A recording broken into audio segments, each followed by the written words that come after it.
Hace 30 años Colombia vivía realmente un infierno de sangre, de violencia, de muerte, de magnicidios, de amedrentamientos, de mafia, de narcotráfico.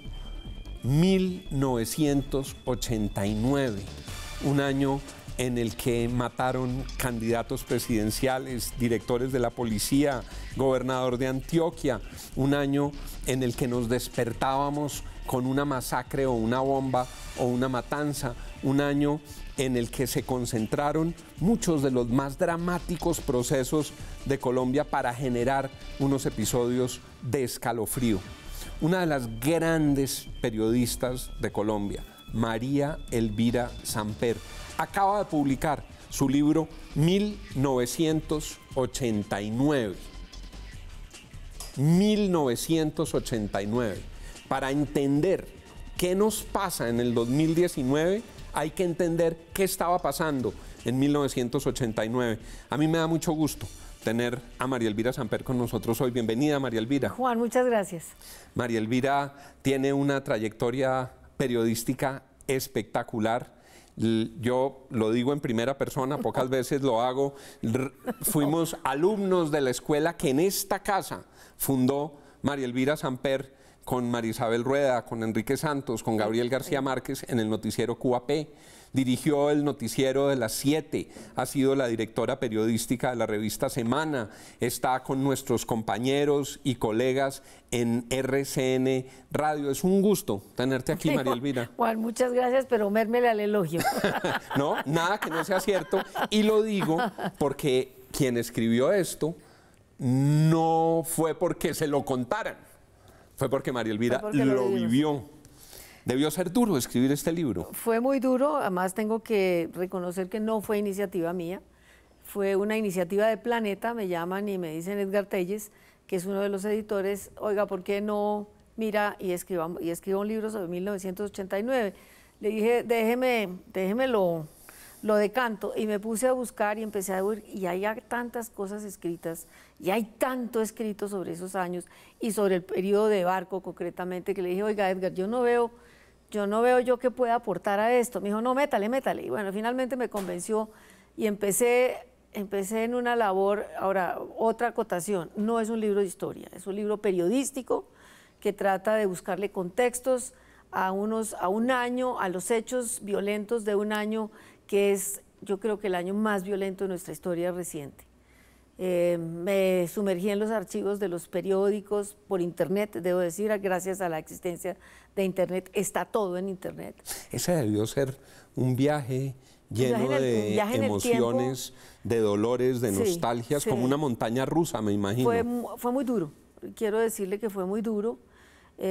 Tuve muchas noches de insomnio, de por ejemplo despertarme a las 2 de la mañana y tener un dato dándome vueltas en la cabeza y levantarme y ir a buscar y a verificar, porque fue el resultado, digamos, de explorar en muchos archivos, de esculcar, además de leer libros de verdad de historiadores y de investigadores serios en todo lo relativo al periodo de Barco, y empezar a construir, digamos, a buscar los hechos uno por uno, mes tras mes, pero con un espejo retrovisor.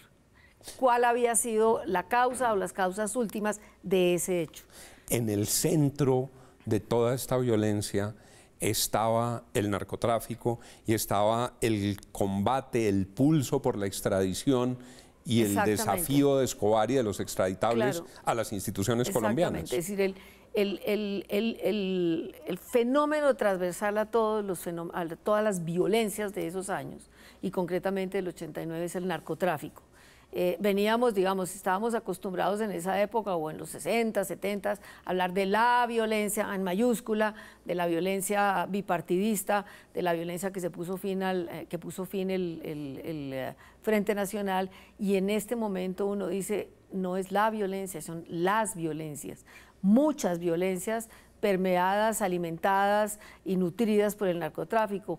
Es un año de la violencia, digamos, es la guerra entre los carteles, es la guerra de los esmeralderos, es el auge del paramilitarismo en complicidad y con anuencia de unidades militares en algunas regiones del país. Es el desembarco de Yair Klein. Es la especialización de la violencia, claro, que es con la llegada de los mercenarios de israelíes y británicos, lo que hacen es especializar la violencia. ¿En qué sentido? En que ya es una violencia que empieza a llegar del sector rural, especializada a las ciudades, y entonces el sicariato son las técnicas terroristas, son las bombas, son los explosivos, entonces es el narcoterrorismo en su quintesencia, que después viene también a repercutir muy hondamente en los 90s y todo eso, pero el 89 es un año especialmente crítico.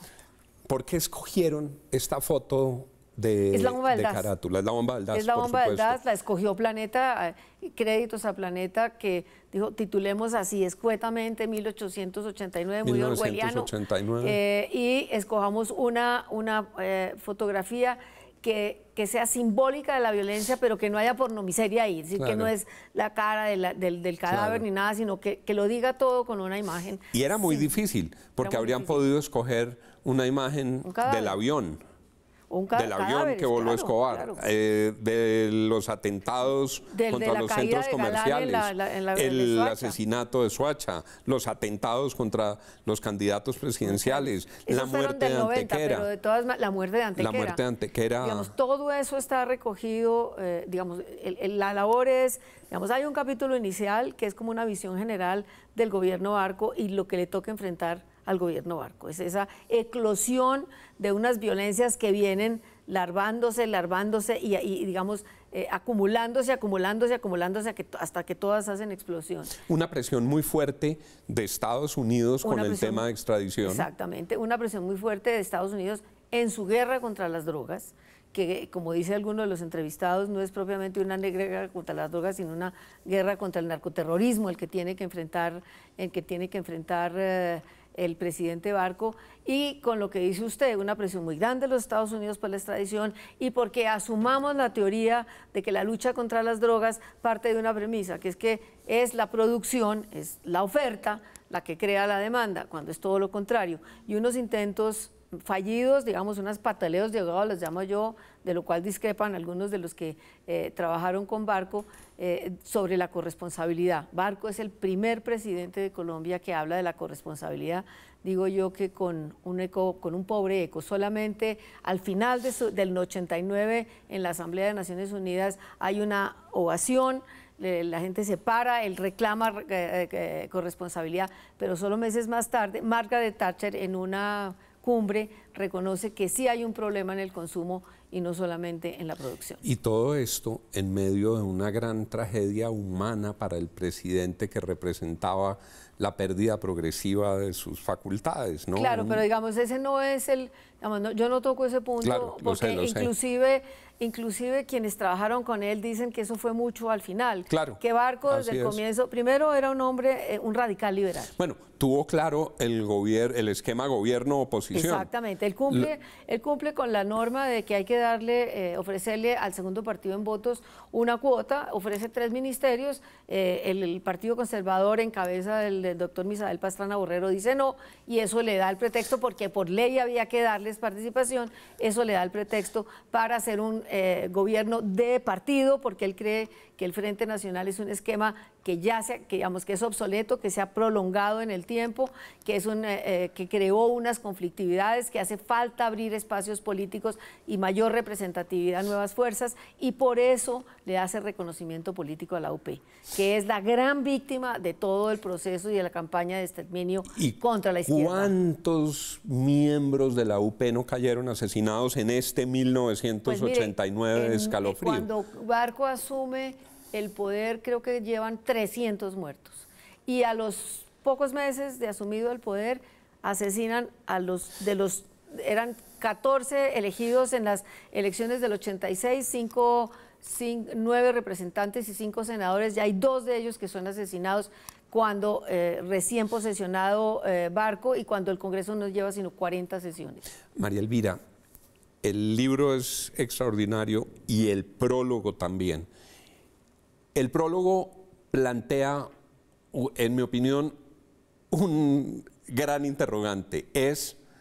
¿Estamos reeditando algunos de los procesos que vivimos en 1989?